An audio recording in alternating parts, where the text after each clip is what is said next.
So what the heck is going on in the Boise and Treasure Valley housing market? Well, there's a lot of interesting things that we're seeing out there as agents right now, and I've kind of started calling it the Hunger Games, but I'm gonna break down for you what we're seeing, a couple of fun facts with some stats that we just received from the Boise Regional Realtors, and what you can do to best prepare yourself if you're interested in entering this highly competitive market. So stick around.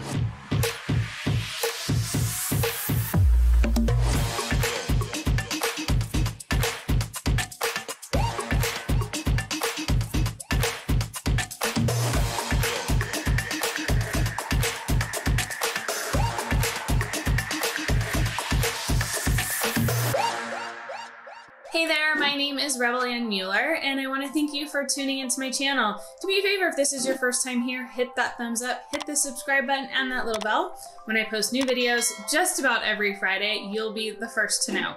I am a realtor here in the Boise and Treasure Valley area with Better Homes and Gardens, 43 Degrees North Real Estate, and I moved here about 16 years ago, I know, from California. And now I'm lucky enough though that I get to help others do the same. So if you're interested in relocating to the area, down below in the description of this video is a great relocation guide, and it'll go straight to your inbox, and it's super helpful. It covers Boise, Eagle, Nampa, Caldwell, and all the other nooks and crannies in between. So you might find that super helpful. And today I wanted to go over with you what we're seeing as agents out in the field in this crazy market that we're in. We're seeing some really interesting things, and so I thought I'd share some insight with you if you are interested in entering into this market.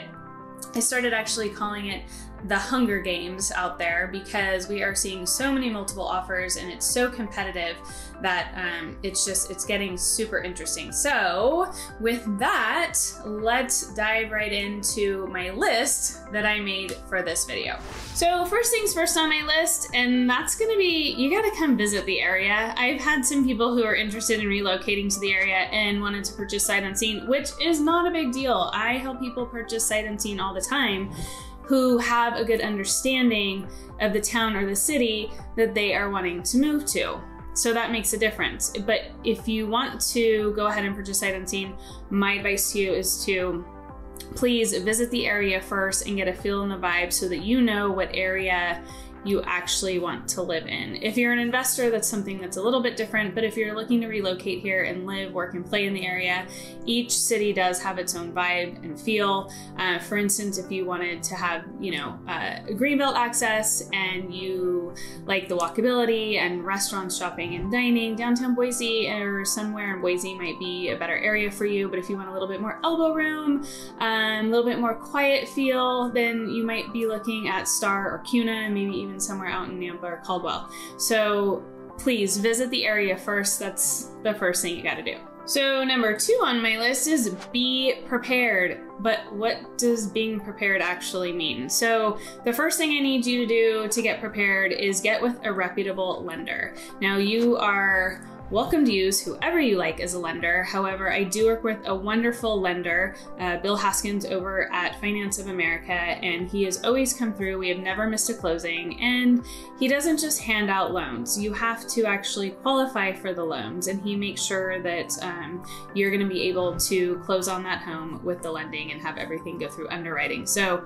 I think that's very important to get with a lender who you know, like, and trust, and who has a good reputation for getting you from point A to point Z, because the last thing you want is for your financing to fall through at the end when we're like towards the end of the transaction. So get with a reputable lender, local lenders preferably, but again, you're welcome to use whoever you like. They know the local laws and it can make the transaction a lot more seamless. Okay, so the next thing we need to know, is your offer going to be contingent? Meaning, do you have a home to sell first? So if you have a home to sell first, that can be a little bit of a stickler there. If we can remove that contingency from the sale of your home, it's gonna make your offer so much stronger. So if you can qualify maybe for 2 mortgages, which not a lot of people are lucky enough to be able to do, but you might be able to. So if you qualify to carry the loan on the home that you own now, and then also qualify for a loan for a new home here, then that's great. That would remove that contingency.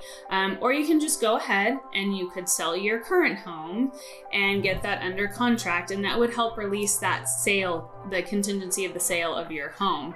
Or you could sell and then stay in temp housing until you can get up here, whether your home is maybe new construction or a spec home that's already under construction and close to being completed. So a couple different scenarios with that, and everybody has a different scenario there with that case. So we'd have to kind of talk about that and work through that to put you in the best position to get into this market and be successful.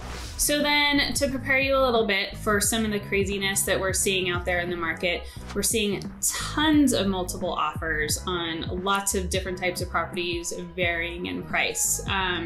We are seeing inspections actually being waived, and then that doesn't mean though as a buyer you can't get an inspection. You can still get an inspection, but we would write it in other terms and conditions of the offer that the inspection is only for buyer's informational purposes only and not contingent upon the purchase and sale agreement of the home. So that is risky. I don't recommend it, but that is something you can do if it happens to be a property that you just absolutely love and you want to go ahead and take that risk. And a lot of people are doing it. It's a little bit nuts out there. So that's just something to be aware of. Okay, so one of the last things I'm going to share with you that we're seeing is the waiver of the appraisal contingency. So when your bank, if you have financing, your bank is going to say, okay, we're going to go ahead and order an appraisal for this home to make sure that we're actually not paying more for the home than what it's worth. But we're in a multiple offer situation. They're obviously going over asking price. So if the home appraises, say, just for an example, at $380, but you offered $400, you would have to make up the difference, which would be $20,000 in cash. So you would be prepared to have that cash on hand to make up the difference, and that's not including closing costs on that. So you'd have to have a little nest egg there if we are going to go over asking, and just be prepared that you're gonna have to make up the difference in cash, that the bank will not pay for that. So that is the last thing that I wanted to share with you about this crazy market.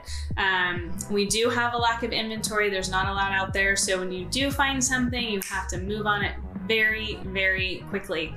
One thing I did want to share with you though, with all of these multiple offers that we've been seeing lately, my last 2 multiple offer situation that I was in, I did win. So I am very excited about that for my clients. It has a lot to do with the terms and conditions that you're writing into your offers. Obviously, price does have a play in it, but make sure that you have an agent who is thinking about how to put your best foot forward and how to make that nice tight offer and wrap it up in a gift and with a bow and present it to the sellers.